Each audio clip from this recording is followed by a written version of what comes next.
ब्रजेंद्र रौला जी।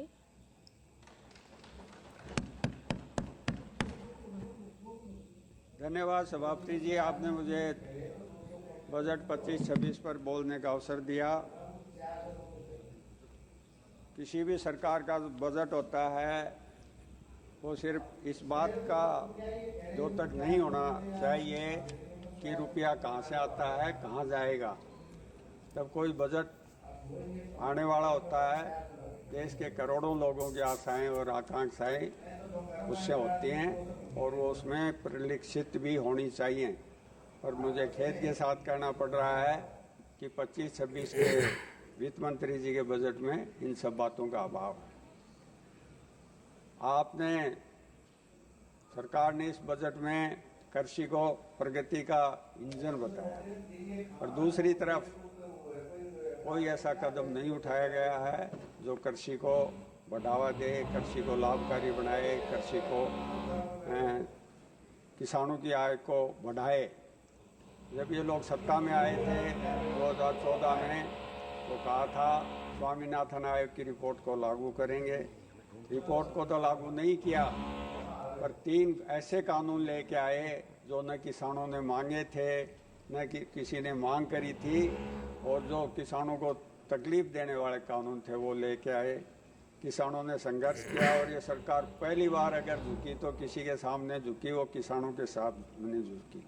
और उसी बात का मलाल है शायद इस सरकार को, तो किसानों से बदला लेने के लिए वो हर कार्रवाई कर रहे हैं, वो हर कदम उठा रहे हैं जो किसानों के हित के नहीं हो। चाहे आप खाद की बात आई सदन में, चाहे आपके दूसरे डीजल की बात आई, चाहे ट्रैक्टर पर जीएसटी की बात आई, पर इस सरकार ने किसी भी उसमें किसानों को राहत नहीं दी। बहुत जोर शोर से कहा गया कि हम तिलहन के मामले में देश को आत्मनिर्भर बनाएंगे और 1000 करोड़ रुपए का बजट रखा है। बहुत बड़ा देश है, 1000 रुपये क्या मायने रखते हैं। न किसानों की आय बढ़ाने का कोई काम किया, न किसानों के जमीन की हेल्थ सुधारने का कोई काम किया, न कोई किसानों को सिंचाई के पानी अच्छी तरह से मिले उसके लिए कोई काम किया। और सबसे बड़ी बात जिसके लिए सारे देश के किसान आंदोलनरत हैं, हरियाणा, पंजाब, यूपी के ज़्यादा हैं, पर दूसरे देशों के भी, आपके निर्वाचन क्षेत्र के भी, एमएसपी की गारंटी देने की बात कही थी, पर इस सरकार ने उसको इज्जत का सवाल बना रखा है।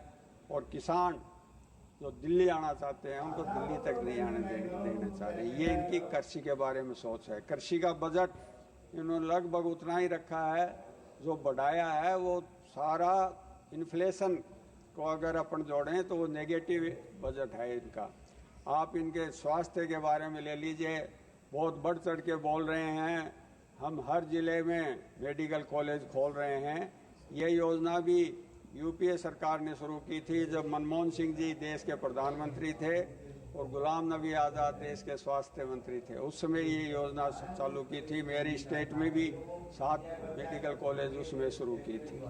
मेडिकल कॉलेज आप खोलिए, अच्छी बात है, पर स्थिति ये है कि न वहाँ इंफ्रास्ट्रक्चर है, न मशीनें हैं, न फैकल्टी है।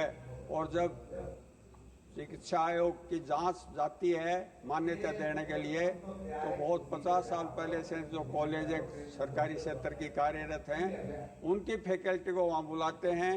अगर एक जिले में जाते हैं तो वहाँ बुलाते हैं, दूसरे जिले में जाते हैं तो वहाँ बुलाते हैं। अभी कुछ दिन पहले ही चर्चा हो रही थी कि जो स्टूडेंट हैं वो आपकी ये इससे पढ़ते हैं, जो सोशल मीडिया पर आपका यूट्यूब है, फैकल्टी नाम की कोई चीज़, ऐसे इंस्टीट्यूट में कैसे डॉक्टर तैयार होंगे, कैसी वो लोगों को स्वास्थ्य सेवाएं दे पाएंगे।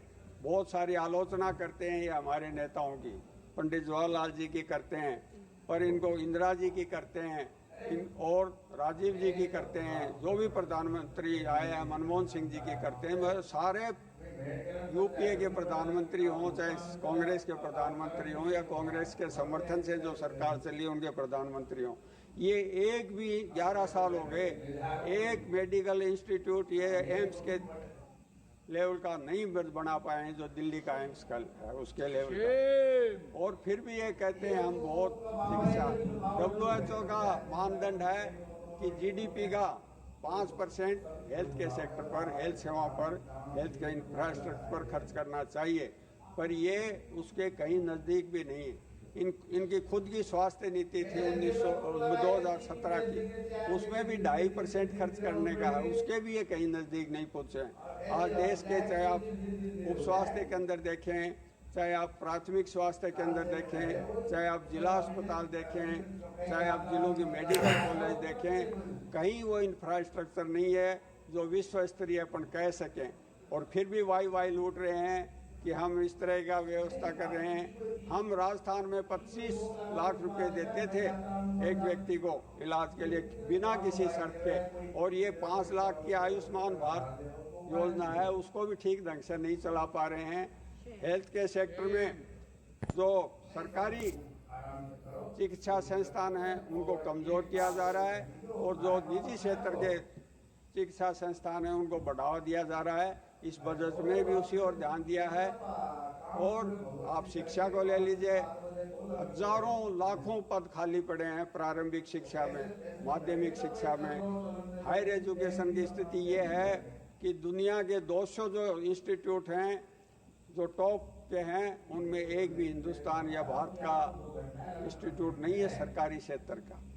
और ये बहुत आलोचना करते हैं हमारे नेताओं की। इंदिरा जी ने JNU बनाया था दिल्ली में, इनका 11 साल से एक भी सरकारी क्षेत्र की यूनिवर्सिटी JNU के लेवल की नहीं कर पाए।